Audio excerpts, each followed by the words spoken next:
Jeopardy! Contestants have missed host Ken Jennings' subtle tribute to a comedy legend. A question was asked about Carol Burnett, who just celebrated her 90th birthday, and Ken did her memorable ear tug. On Wednesday's show, Jeopardy! Had a category called Comedians.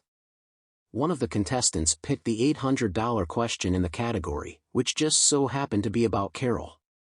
April 26, 2023, is the 90th birthday of this funny lady, whose Saturday night skits included Rancid Harvest and Went with the Wind. Ken read the clue. None of the contestants knew the answer and the buzzer sounded, leaving Ken shocked. "That would be Carol Burnett," he said.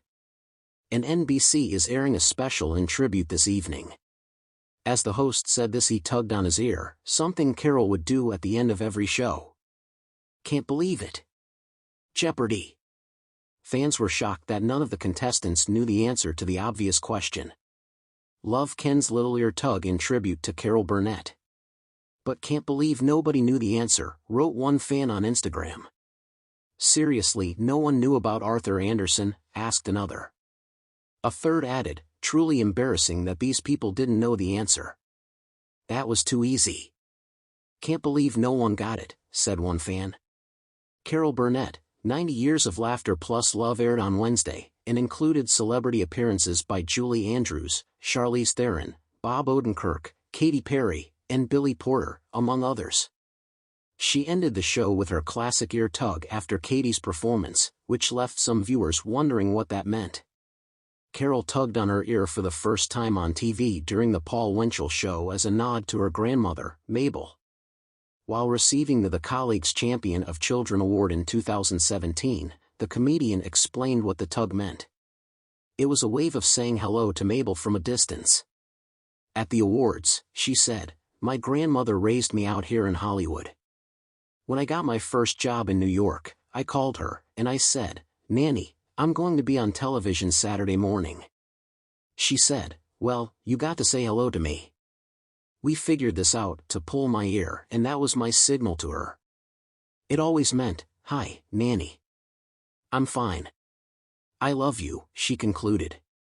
Carol continued to do the ear tug, even after her grandmother had passed away. The lights dimmed in the iconic Jeopardy! Studio, casting a warm glow over the stage as the familiar theme music played. Host Ken Jennings stood at the center, his demeanor as composed and cheerful as ever, ready to guide another group of contestants through the intellectual gauntlet that is America's favorite quiz show. But today felt different. There was a certain undercurrent of nostalgia in the air, a hint of something more personal lurking beneath the surface.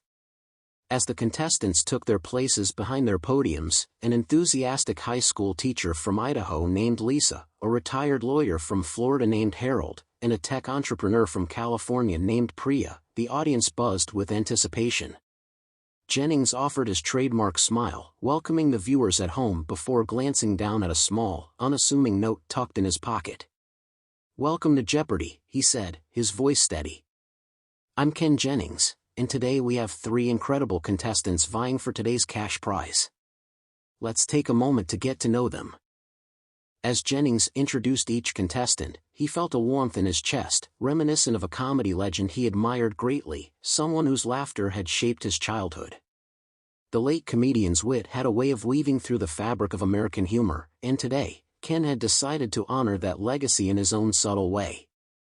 "All right, let's get started with the first round," Jennings announced, his voice echoing through the studio. The categories flashed on the screen, but Jennings felt an urge to make a statement, something that would resonate beyond the game. "Today's first category is famous comedians," he said, trying to sound casual, but the flicker in his eyes betrayed the weight of the moment. The contestants exchanged glances, their expressions a mix of excitement and confusion. As the first question appeared, it was a reference to one of the comedian's most beloved routines. This comedian famously said, "I think the worst time to have a heart attack is during a game of charades." Lisa buzzed in first, but her answer fell short. Harold and Priya followed suit, each offering incorrect responses. Ken felt a twinge of disappointment. He had hoped they would catch the subtle reference and spark a moment of collective recognition. Instead, the answer drifted into the ether, lost in the flurry of competitive spirit. With each subsequent question, Jennings felt an urge to sprinkle and nods to the comedy icon. Next up, in the category Comedy Legends, this actor portrayed a bumbling secret agent in the classic film series. He paused, hoping the mention would elicit a glimmer of understanding, but again the contestants stumbled, fumbling through their answers. Jennings smiled politely but felt the weight of his tribute fading. The game continued, and Jennings made sure to keep the mood light. He threw in his own jokes, hoping to channel the spirit of the late comedian through his hosting style. "You know, they say laughter is the best medicine, but I prefer cash prizes," he quipped, eliciting a few chuckles from the audience. Final Jeopardy approached, and Ken felt a rush of determination to ensure his tribute wasn't lost. "Today's topic is iconic television moments," he announced, his voice taking on a more serious tone. He knew this category would resonate deeply, allowing him to weave in yet another homage. As the contestants wrote down their responses, Jennings took a deep breath.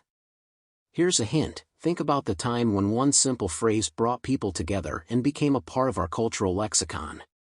He smiled, waiting for the realization to hit. "What is?" "I'll be there for you." The silence was palpable.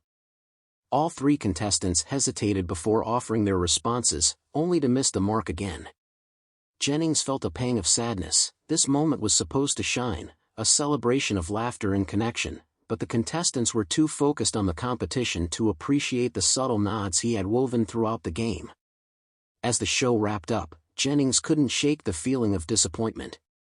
The winner, Priya, celebrated her victory with a joyous shout, oblivious to the threads of comedy that had been woven into the episode. Lisa and Harold congratulated her, and the audience clapped, their cheers echoing through the studio. But Jennings felt a heavy heart. Had he miscalculated? Had the spirit of the late comedian been lost on the contestants? He stepped off stage, taking a moment to collect his thoughts. Backstage, he was met with the producer, who could sense Ken's lingering disappointment. "You did great out there," the producer assured him. "Not every tribute can land perfectly."